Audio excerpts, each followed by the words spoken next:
customs are not necessarily identical to ours, but there is no reason that we should think they're not.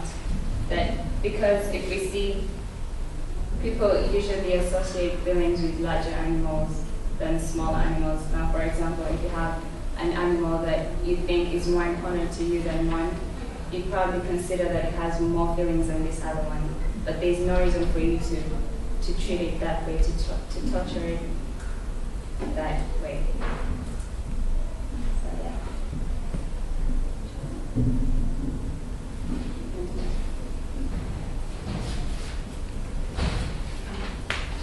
Okay, a real life situation is in history, animals used for sports. Since the days of ancient Greece and the Romans, people have used horses for chariot races, and since then, humans have always used animals in all kinds of sporting pastimes, and such as horse jumping, polo, bullfighting, and even camel racing. Another real-life situation is using animals for entertainment. An example is rodeos, where the sport is still very popular in Spain and Mexico. And during a bullfight, a matador taunts and torments an angry bull until the bull dies. And other examples are bull riding, calf roping, and bronco riding. Also, animal racing, where humans have trained dozens of different kinds of animals to race for humans. And in the Middle East and in Africa, humans still race camels. And in the Arctic, dogs are used to pull the sleds. And animals that are used in sports are elephants, greyhound racing, also in Olympics in Paris included pigeon shooting, and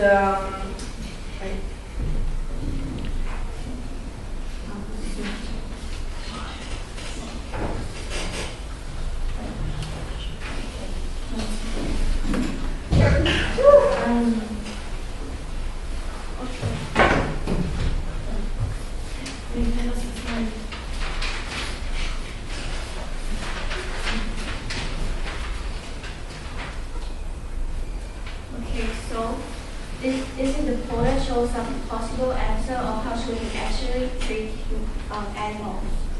And first, to ethic. Ethic is pertaining to morality, to the principle of morality is pertaining to the right and wrong conduct. So, and one of the principles of ethical is including animal care, which we should show a proper respect and care for animals when we are using them in research, and do not conduct unnecessary or poorly designed animals. Okay. With the first poll is one of the answers, 7% of voters, they said animals have no right whatsoever, so we can do whatever we please. And when we apply the ethicals, so it's killing animal or plants for fun is, or just because we have the power to do it, it's not ethical. So it's a form of psychopathic behavior. And the next one, 25% of the voters said we shouldn't mistreat animals, but it is more important that humans can make a good living and have a good food. So the fact is that some type of animals are human food, but it should be limited. So raising animals for food is extremely inefficient. For every pound of food that they eat, only a fraction of the calories are returned. And the next answer, we have the duty to treat animals well. We must minimize animals suffering in farms and land. And even if it costs a lot of money. So the fact is that only today's family farms, animals are crammed by the thousands into filthy, windowless cages and confined to barricades, gas stations, craters, other cruel confinement systems. So with ethical decision, we should minimize animal suffering from any condition. And the next one is it's natural to eat animal for food as long as they lead to natural live in the woods or a small farm. Factory like farms and animal testing are unnatural. So the fact is that more than 100 million animals every year suffer and die in cruel chemical, drug, food and cosmetic tests, medical training exercises, with curiosity-driven medical experiments. So with ethical decision, animals should be only conduct live and necessary lab, not a poorly designed animal experiment.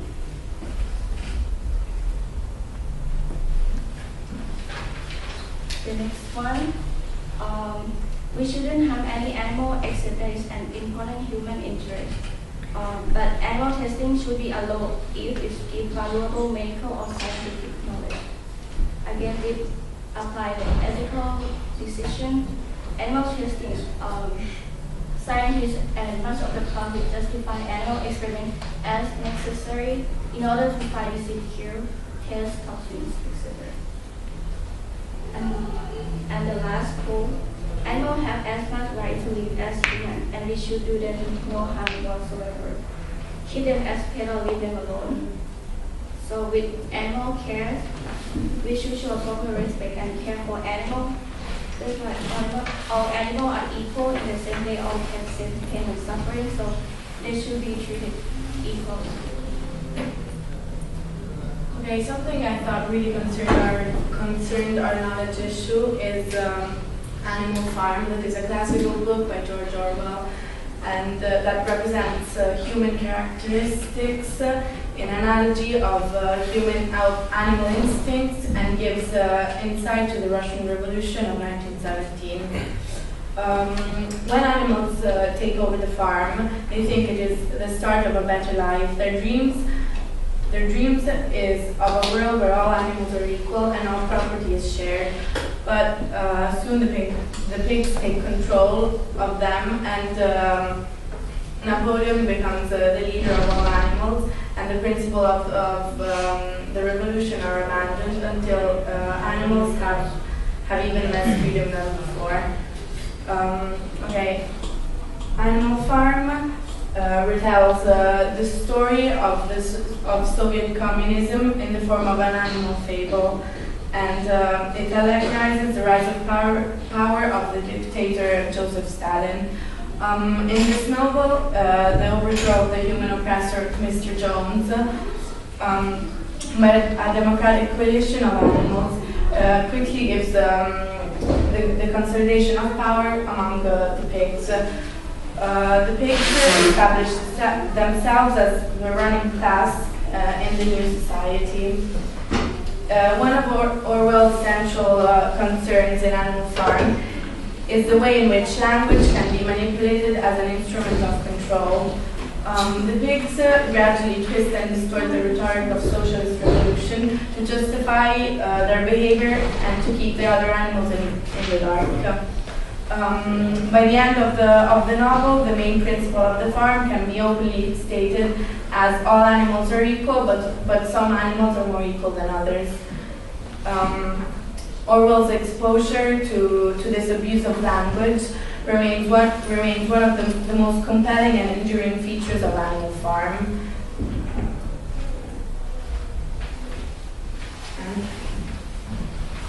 How many slides?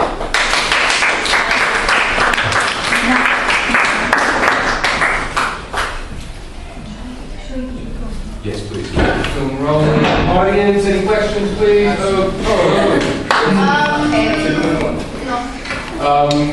Tengiz and first, please. Okay. The presentation assumes that all animals in sports are mistreated. Isn't that so? I mean, in horse racing and in going to the North Pole in a dog sled, it's not necessarily a relationship that's necessarily exploiting the animals. I mean, in a way, well, you're forcing an animal to do something. No, not necessarily actually, because the relationship is symbiotic. In return for the animal doing you, and taking you to the North Pole, you do actually feed them, just like your pet. Yeah, you do feed them, but you're forcing them to do something that they wouldn't do normally.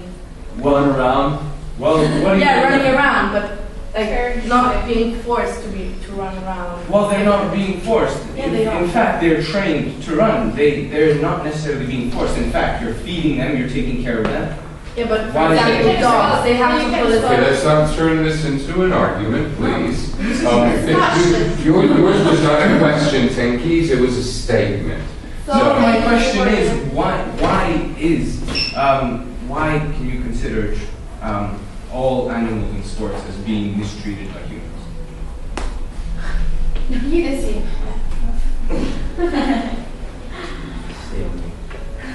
I mean, you obviously don't consider them to be mistreated. They are obviously there is another opinion out there that's being represented. But how does You that can't have to- generalize that. Yeah, I mean, Okay, well, to what extent can we generalize human behavior? And is that correct? And is that a good way of knowing? I don't know. What would you reply to that?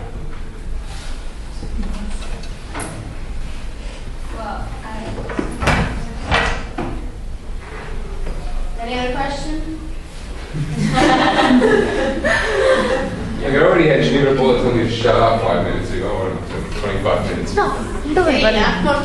Oh, I was just finished. But because I mean, you're forcing an animal to do something that you wouldn't do normally. Yeah. Oh, So you can still generalize. so okay. Fritz, did you have a question? Sorry, I think we cut you short, but I was going to add to that. Are the presenters aware that hunters are trained to give a clean kill? Clean kill meaning that with one shot the animal dies, a straight shot towards the heart, and there's no pain involved. Some people enjoy the pain. No, it's a sport. Hunters, for example, I'm a hunter. I was told that we're doing it for the environment, and so I do believe it. Yeah, some people We do that. try to keep the balance between I know that. nature I know. and humans because we disrupted in the beginning, and now through hunting we are trying to balance out the ratio of specific animals in specific areas. That's something, but also there are some people that hunt only for themselves, so to entertain themselves. But you eat the animal you kill. Yeah. But still, even those people, they give a clean kill. That has nothing to do with cruelty and pain for the animal. It's the The same thing animal does as not suffer. Do you eat the meat of In the fact, cow with the scales? in fact, hunters are trained to kill animals which they see are suffering. Yeah, but you still Okay. Thank you very much for your questions, for your observations. We do have 3 minutes to the half-hour mark, so I'm going to not take 12 minutes to ask a question. The mirror neurons. What knowledge do we gain from that research? We sympathize with other animals by we see them suffering and we suffer for them. But in terms of